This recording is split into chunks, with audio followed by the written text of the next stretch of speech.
Les années 90 étaient considérées comme la décennie des possibilités illimitées.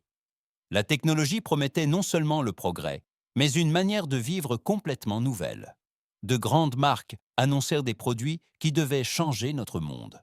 Des appareils en avance sur leur temps, des idées qui ressemblaient à de la science-fiction, des visions auxquelles des millions de personnes croyaient. Mais entre l'euphorie et la réalité, il y avait souvent un profond fossé. Beaucoup de ces produits révolutionnaires n'ont pas échoué parce qu'ils étaient mauvais, mais parce que le monde n'était pas encore prêt pour eux. Certains étaient trop chers, d'autres trop compliqués, d'autres encore simplement mal compris. Ce sont précisément ces innovations oubliées qui racontent aujourd'hui les histoires les plus passionnantes. Des histoires de courage, de mauvaises décisions et d'idées bien en avance sur leur temps. Dans cette vidéo, nous découvrons 10 produits révolutionnaires des années 90, connus en Europe, qui ont suscité de grandes attentes et ont pourtant échoué de manière spectaculaire. Leurs succès n'ont pas eu lieu, mais leur influence est encore perceptible aujourd'hui. 1. Apple Newton MessagePad.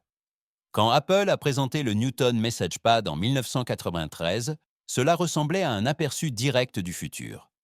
Un appareil portable capable de reconnaître l'écriture manuscrite, de stocker des rendez-vous, d'organiser des notes et qui devait mettre le bureau dans la poche. Apple ne promettait rien de moins qu'une nouvelle ère du travail mobile. Pour beaucoup de gens, le Newton sonnait comme de la magie pure. Mais la réalité a vite rattrapé ce produit visionnaire. La reconnaissance de l'écriture manuscrite fonctionnait de manière peu fiable. Des mots simples étaient mal interprétés et causaient plus de frustration que d'efficacité. À cela s'ajoutait un design encombrant, un poids élevé et un prix tout simplement trop élevé pour la plupart des consommateurs. Le Newton était lent, laborieux et au quotidien à peine plus pratique que du papier ou un ordinateur portable. Les critiques se sont publiquement moqués de l'appareil et les chiffres de vente sont restés bien en deçà des attentes. En 1998, Apple a définitivement arrêté le Newton. Et pourtant, son échec n'a pas été vain. Beaucoup des idées qui étaient alors moquées ont trouvé leur chemin des années plus tard dans les smartphones et les tablettes.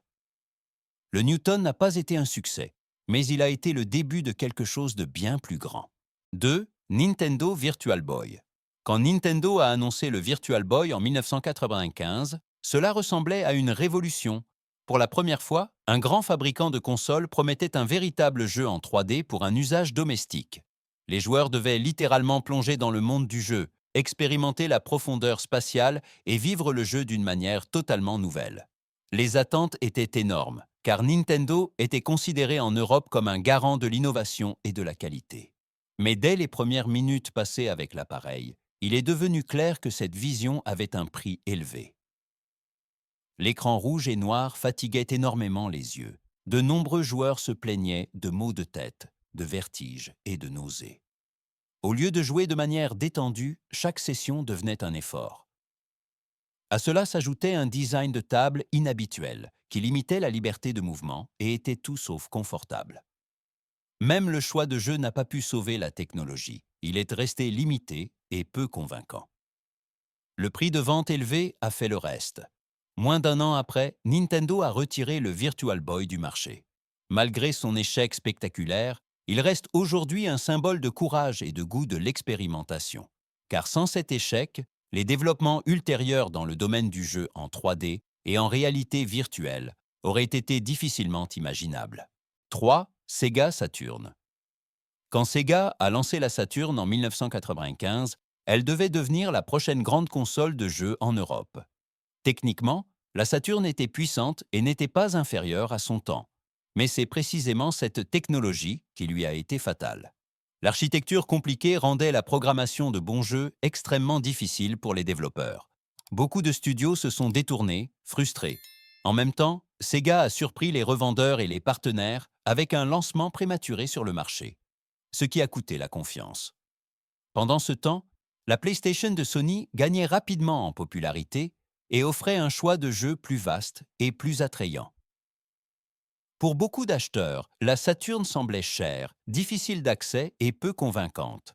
Malgré un matériel puissant, les jeux qui enthousiasmaient vraiment les gens manquaient. En 1998, Sega a arrêté la console. La Saturn montre encore aujourd'hui que même une technologie puissante échoue si la stratégie, le logiciel et le timing ne sont pas en adéquation. 4. IBM Simon, Personal Communicator. En 1994, IBM a présenté le Simon Personal Communicator, un appareil bien en avance sur son temps. Téléphone, écran tactile, calendrier, notes et email réunis en un seul appareil mobile. En gros, ce que nous appelons aujourd'hui un smartphone. Pour beaucoup, cela sonnait révolutionnaire. Mais dans les années 90, le monde n'était pas encore prêt pour cela. Le Simon était grand, lourd et avait une faible autonomie de batterie. L'utilisation avec un stylet semblait compliquée, l'écran réagissait lentement et le prix d'environ 900 $ a dissuadé les acheteurs potentiels. De plus, une infrastructure mobile et de données peu développée limitait de nombreuses fonctions. Après seulement quelques mois, le Simon a disparu du marché.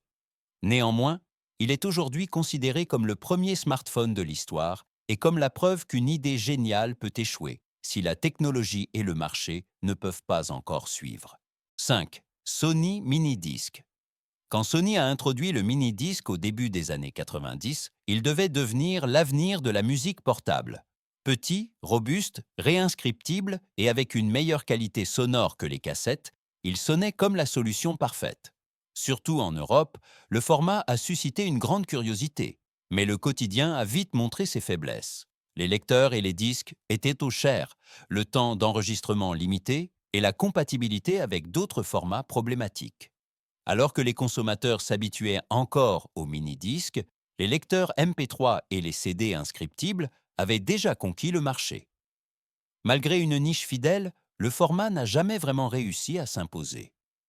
Le mini-disque a lentement disparu du marché de masse et est devenu un exemple de la façon dont même une bonne technologie échoue lorsqu'elle est dépassée par le rythme du progrès. 6. Microsoft Bob. En 1995, Microsoft voulait réinventer complètement l'utilisation des ordinateurs pour les débutants avec Bob. Au lieu de menus austères, les utilisateurs devaient naviguer dans une maison virtuelle, accompagnés de personnages de dessins animés amicaux. L'idée semblait attrayante et promettait de rendre la technologie accessible à tous.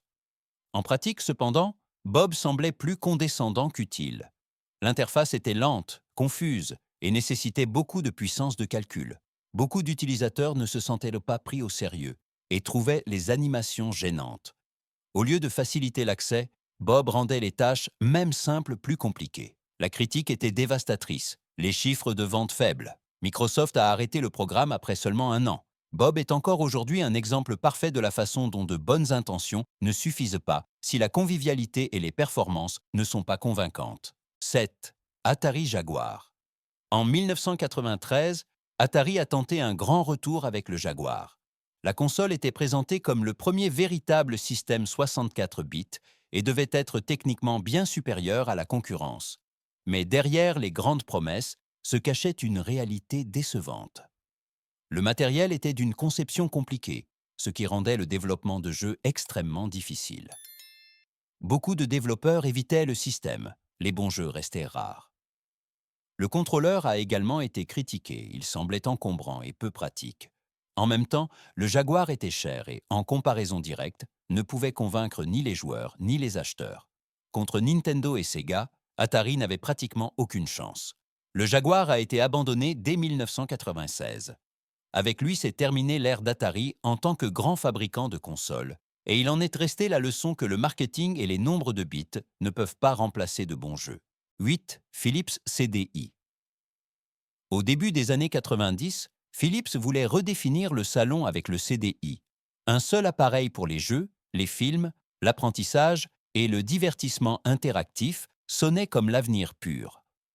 Mais les attentes élevées ont été rapidement déçues. Le CDI était cher, l'utilisation déroutante et les jeux semblaient techniquement faibles par rapport à la concurrence. Les développeurs ne fournissaient guère de contenu convaincant, de nombreux titres étaient considérés comme sans amour et sans inspiration. Pour les consommateurs, il n'était pas clair si le CDI devait être une console de jeu, un système d'apprentissage ou un lecteur vidéo. C'est précisément cette indécision qui lui a été fatale.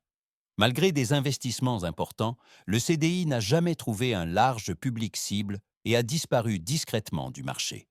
Il est resté comme un exemple du fait qu'un appareil voulait tout faire, mais qu'au final, rien n'a vraiment convaincu. 9. Microsoft Web TV. Avec Web TV, on voulait, à la fin des années 90, amener Internet directement dans le salon. Sans ordinateur, simplement via la télévision, on devait pouvoir lire les emails et visiter des pages web. Pour de nombreux foyers en Europe, cela semblait une solution simple et abordable.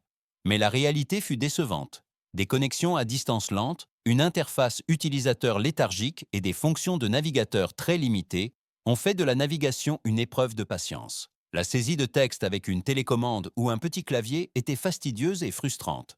Pendant que Web TV tentait encore de rendre Internet compréhensible, les PC et les ordinateurs portables évoluaient rapidement. Malgré son rachat par Microsoft, Web TV n'a jamais vraiment réussi à s'imposer et a finalement disparu du marché. Cela a montré de manière impressionnante à quel point il est difficile de connecter deux mondes lorsque la technologie n'est pas encore mature. 10. General Motors EV1. Quand General Motors a présenté le V1 en 1996, cela ressemblait à un pas audacieux vers un avenir propre. Une voiture électrique moderne, silencieuse, sans émissions et techniquement en avance sur son temps. En Europe particulièrement, le V1 a suscité un grand intérêt, car il montrait que l'électromobilité ne devait plus être une vision lointaine. Mais malgré des réactions positives, le projet a échoué. Le V1 n'était pas vendu, mais seulement loué, ce qui excluait de nombreux intéressés. L'autonomie était limitée, l'infrastructure de recharge quasi inexistante et les coûts de production élevés.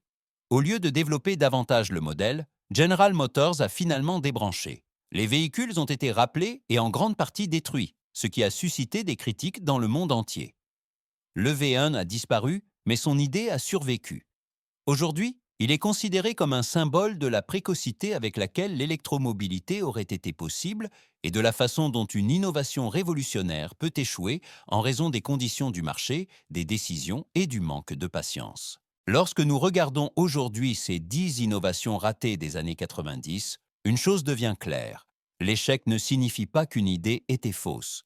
Ces produits n'étaient pas stupides, inutiles ou sans vision. Ils sont simplement arrivés trop tôt dans un monde qui n'était pas encore prêt pour eux. La technologie était immature, l'infrastructure manquait, les utilisateurs étaient dépassés et le marché ne comprenait pas encore leur véritable valeur. Pourtant, ce sont précisément ces échecs qui ont ouvert la voie à des succès ultérieurs. Les smartphones, la réalité virtuelle, Internet dans le salon ou les voitures électriques portent encore aujourd'hui les traces de ces premiers pionniers. Ils ont perdu la bataille du marché, mais ils ont durablement façonné l'avenir. Et parfois, c'est précisément cela la plus grande forme de succès.